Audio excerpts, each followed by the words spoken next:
India এই দাবেদার সরকারকে ক্ষমতায় রেখেছে বলেই আজকে বয়কট ইন্ডিয়া আজকে একটা স্লোগান জনগণের মধ্যে এই সেন্টিমেন্ট আকারে দেখা দিয়েছে। এই সেন্টিমেন্টকে আমরা সমর্থন জানাই, এই সেন্টিমেন্টকে আমরা সম্মান করি এবং এই সম্মানের মধ্য দিয়ে পুরা জাতি আজকে একত্রীভূত হয়েছে এই সরকারের বিরুদ্ধে, এই প্রেসিডেন্টের বিরুদ্ধে।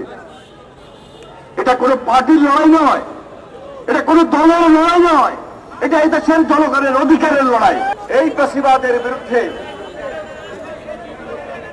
এই অত্যাচারের বিরুদ্ধে, এই কর্তৃত্ববাদী শাসনের বিরুদ্ধে আমাদের লড়াই চলছে, সংগ্রাম চলছে। আমরা আন্দোলন করছি, সংগ্রাম করছি।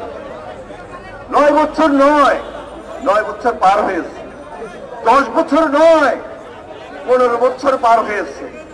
আমাদের নেতা কর্মীদের প্রশ্ন, সাধারণ মানুষ আমাদেরকে জিজ্ঞেস করে, ভাই আর কতদিন সময় লাগবে এই ফ্যাসিবাদকে সরানোর জন্য? এটা তো আন্দোলন, এটা সংগ্রাম। একটা কর্তৃত্ববাদের বিরুদ্ধে, একটা নির্বাচনী কর্তৃত্ববাদের বিরুদ্ধে, একটা ফ্যাসিবাদের বিরুদ্ধে লড়াই সংগ্রাম করতে গেলে হয়তোবা 9 বছর 10 বছর এনাফ সময় নয়, হয়তোবা এই সময় পাচ্ছি না। তবে আমরা মনোবল হারাই নাই। যদি 18 বছরের সময় লাগে, 16 বছরের সময় লাগে, 17 বছরের সময় লাগে, ইনশাল্লাহ আমরা মাঠে ময়দানে প্রস্তুত রয়েছি। প্রিয় ভাইরা আমার, এই জন্য আন্দোলনের একটা ভাইব্রেশন আছে, একটা গতি প্রকৃতি আছে, উঠানামা আছে। এই আন্দোলন সংগ্রামকে 28 তারিখে যেটা হয় নাই সেটা 7 তারিখে হয়েছে ভোট বর্জনের মধ্য দিয়ে। কিন্তু সরকারের হয়তো পরিবর্তন হয় নাই, কিন্তু সরকারের বিরুদ্ধে যে জনগণের বৃদ্ধাঙ্গুলি, যে জনগণের অনাস্থা, সেটা জনগণ তার সেন্টিমেন্টের মধ্য দিয়ে প্রমাণ করে দিয়েছে। এখানে এই দেশের জনগণের বিজয়। কিন্তু এই আন্দোলনটাকে ধারাবাহিকভাবে টার্গেটে পৌঁছতে হলে আরেকটু কঠিন আন্দোলন, নতুন কৌশল আমাদেরকে অবলম্বন করতে হবে। এই দেশে এখন জনগণের একটা সেন্টিমেন্ট, বয়কট ইন্ডিয়া চলছে না। কেন চলছে?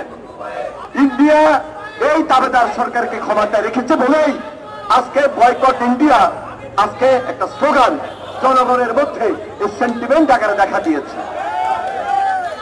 এই সেন্টিমেন্টকে আমরা সমর্থন জানাই, এই সেন্টিমেন্টকে আমরা সম্মান করি এবং এই সম্মানের মধ্য দিয়ে পুরা জাতি আজকে একত্রীভূত হয়েছে এই সরকারের বিরুদ্ধে, এই প্রেসিডেন্টের বিরুদ্ধে।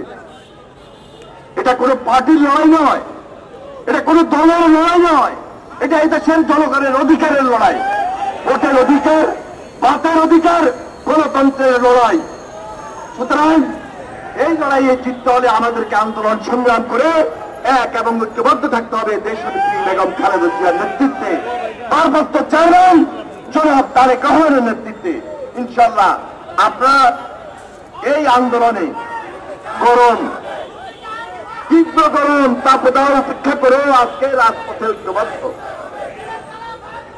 একদিকে পানি বিতরণ করবেন, স্যালাইন বিতরণ করবেন, আরেকদিকে রাজপথকে প্রকম্পিত করে রাখবেন। এটা হল আন্দোলনের কৌশল, আন্দোলনের নিয়ম।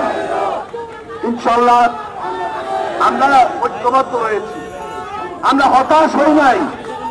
যুবদলের সাধারণ সম্পাদক মোনায়েম মুন্না আমাদের মাঝে উপস্থিত হয়েছেন। আমাদের হাবিবের অত্যন্ত ঘনিষ্ঠ জন জাতীয়তাবাদী যুবদলের সাধারণ সম্পাদক মোনায়েম মুন্না আমাদের মাঝে উপস্থিত হয়েছেন। এখনো জেলখানায় কারাবন্দী রয়েছেন সুলতান সালাউদ্দিন টুকু, আমাদের যুবদলের সভাপতি, জেলখানায় আছে না? জেলখানায় আছে। সাইফুল ইসলাম নীরব, সাইফুল আলম নীরব, সেও যুবদলের সভাপতি ছিল, সেও আজকে জেলখানায় কারাগারে বন্দী ছিল, বন্দী আছে। হাজার হাজার নেতা কর্মী এখনো কারাগারে আছে। আমরা জেলখানায় ছিলাম, আমাদের উপর অনেক অত্যাচার হয়েছে, অনেক নির্যাতন হয়েছে। এই যে মোনায়েম মুন্না, দীর্ঘদিন একসঙ্গে জেলখানায় ছিলাম, আজকে মুক্তি পেয়ে এখানে এসেছি। ইনশাল্লাহ হাবিবেরও মুক্তি হবে। হাবিবকে আমরা আন্দোলন সংগ্রামের মধ্য দিয়ে মুক্ত করে নিয়ে আসবো এবং এই সরকারের বিদায় হবে। সুলতান সারাদুল টুকুকেও আমরা মুক্তি করে আনবো, সাইফুল ইসলাম নীরবকেও আমরা মুক্ত করে আনবো। হাজার হাজার নেতা কর্মী এখনো সারা বাংলাদেশের কারাগারে বন্দী রয়েছে। প্রিয় ভাইরা, আপনারা হতাশ হবেন না, আপনার ধৈর্য ধরবেন, সজাগ থাকবেন, সতর্ক থাকবেন এবং কৌশলে আন্দোলন করার মধ্য দিয়ে হাসিনা বিরোধী আন্দোলনকে কঠিন এবং ধারালো করবেন। আপনার কঠোর হবেন। আপনাদের সবাইকে আমি সংগ্রামী সালাম অভিনন্দন জানিয়ে আমার বক্তব্য শেষ করে আমি বিদায় নিচ্ছি। খোদা হাফেজ। বাংলাদেশ জিন্দাবাদ, জাতীয়তাবাদী দল জিন্দাবাদ, শহীদ অমরক দেশনেত্রী বেগম খালেদা জিয়া জিন্দাবাদ, তারুণ্যের অহংকার আগামী রাষ্ট্রনায়ক তারেক রহমান জিন্দাবাদ। ইনশাল্লাহ হাফেজ আমাদের মাঝে ফিরে আসবেই, আসতে বাধ্য আপনাদের আন্দোলন সংগ্রামের মধ্য দিয়ে। ধন্যবাদ সবাই।